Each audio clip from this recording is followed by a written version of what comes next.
how to cancel Duolingo subscription. Hello guys, welcome back to my channel, Take It Simple. In this tutorial video, I am going to guide you on how you can cancel your Duolingo subscription. Now to cancel this subscription, firstly open any browser you have and type duolingo.com. Make sure that you are logged in here. After that, you will be appeared to this home page from which you have to click on profile button in the left side.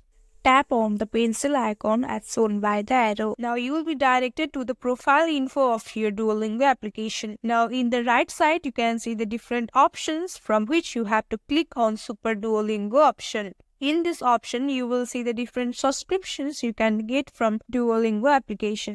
If you already have the subscription, then you will be able to see a cancel button there.